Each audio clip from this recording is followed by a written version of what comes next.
2,000 years ago, and possibly even earlier, the people who lived in the temperate northern highlands of the place we now call Ethiopia discovered one of Africa's more intoxicating secrets. These early Ethiopians would pound the dried leaf of the gesho plant with a mortar and pestle, and then sprinkle it into a sweet fusion of honey and water. A few weeks later, they had wine, which they enjoyed with the evening meal around a large basket-like table called a mesab. They named this honey wine Tej, and today it's a tradition and a legend.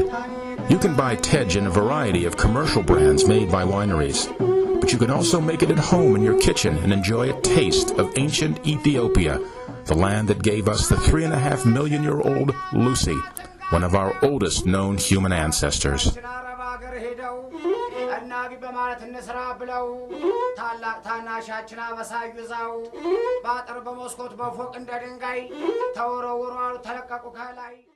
To create your own brand of Tej, you'll need 3 ingredients: water, honey, and gesho. You'll also need a 1-gallon container with a lid, a measuring cup, and something to stir it with. Most of these things are easy to get. Tap water is fine, and honey from your local market will do. For gesho, you'll have to shop online or visit an Ethiopian grocery store in a city that has one. Gesho is a species of buckthorn that grows native only in Ethiopia, and you'll need its thick, woody stems and branches to make your Tej. Fermenting Tej takes at least 5 weeks if you really want it to taste like wine, so here's how to do it and what it will look like along the way. In a 1-gallon jar with a lid, mix 1 part of honey to 3 parts water and stir the mixture well. These proportions are liquid volumes, but 2 solid pounds of honey is about 20 or 21 ounces of liquid honey, and 80 ounces of liquid will fit comfortably in your 1-gallon jar. You can always make larger quantities, just make sure you mix the water and honey at 3 parts to 1. When it's all mixed, it should be a uniform amber color. Now add the gesho, about 1/3 of a pound if you use 2 solid pounds of honey. Stir it well until all of the gesho is wet and immersed in the liquid. Cover it, but don't seal the lid tightly. Now your Tej is underway, and you can watch it emerge. After 2 or 3 days, you'll see fuzz and fur growing on the gesho. That's bacteria, an important part of the fermentation process. It won't look too appetizing, but don't worry, it's fine. And remember that penicillin looks like this too, so just think of your Tej as medicine.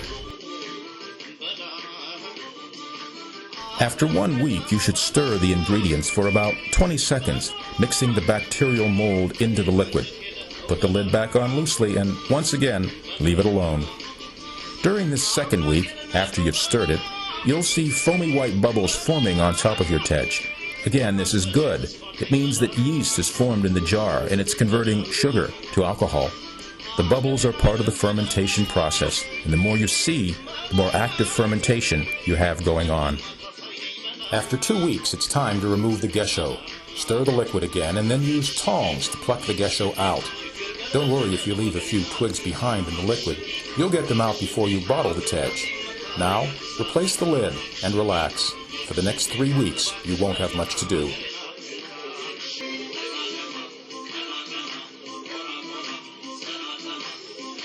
You certainly don't want to spend your time just watching the minutes tick by, so why not read some good books about Ethiopia? You can read a few accounts of Ethiopian history written by Harold Marcus, an American scholar, or by Bahru Zilida, an Ethiopian one. Some books about Ethiopian history have more controversial points of view, so don't overlook those.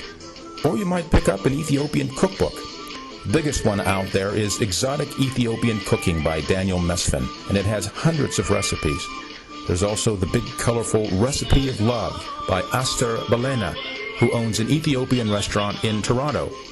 Or you could always, whoa, it's the end of the 3rd week. Let's see what our Tej looks like. There it is, still bubbly on top and fermenting nicely.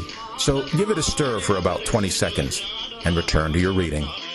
At this point, you'll probably be a little impatient to taste your Tej. So why not hunt for a brella? That's the traditional vessel that Ethiopians use for drinking Tej. It's a flask with a long neck, and the hole at the top is a perfect place to put your thumb when you're not drinking. In Ethiopia, this helps keep an abundance of insects from dipping into your sweet-smelling wine. And make sure you have some empty bottles on hand. You can use old wine or liquor bottles, well cleaned and with the labels removed. Get a variety of sizes for bigger batches of Tej or for single servings. At the end of week 4, your Tej will look pretty much like it did at the end of week 3. Give it another stir, replace the lid, and put it back on the shelf for the final week of fermentation. Okay, just one more week to go. Have you thought of a name for your Tej? I call my homebrew Ferenc Tej. Ferenc is the Amharic word for foreigner, so it seemed appropriate. Araya Ibrahu of New York City makes Aksum Tej, named for the ancient empire that became Ethiopia and that created Tej in the early centuries of the first millennium A.D. Wilhelmina Sturdiau of Frankfurt, Germany calls hers Begena Tej, after an Ethiopian stringed instrument. And Steve Grisaitis of Ladsberg Mountain Winery in Pennsylvania calls his Agazin Tej. Agazin is the Amharic word for the native Ethiopian animal we know as the mountain Nyala. Finally, it's week 5 and time to bottle your Tej. Give it one final stir and then get ready to strain it. This is what your setup might look like. A pitcher with a strainer on top and a piece of cheesecloth in the strainer. Do this very carefully. You don't want to lose a drop. And change the cheesecloth in the middle of the process if it begins to fill with too much sediment. Then, using a funnel, pour your strained Tej into the bottles that will serve as its final resting place, and put it in the refrigerator to chill, so you can enjoy your Tej with a spicy Ethiopian meal. You may see some sediment in the bottom of your bottle once it's chilled.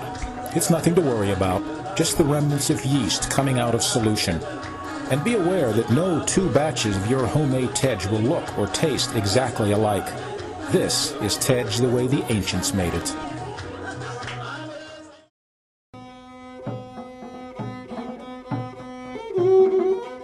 Well, that's it. Now you're a Tej maker, and you can enjoy the sweet, spicy, pungent taste of Tej anytime you like. But drink it slowly. It'll be 5 weeks before you'll have more. And when you do drink it, don't forget to make the Ethiopian toast, Letenachin, which means to our health.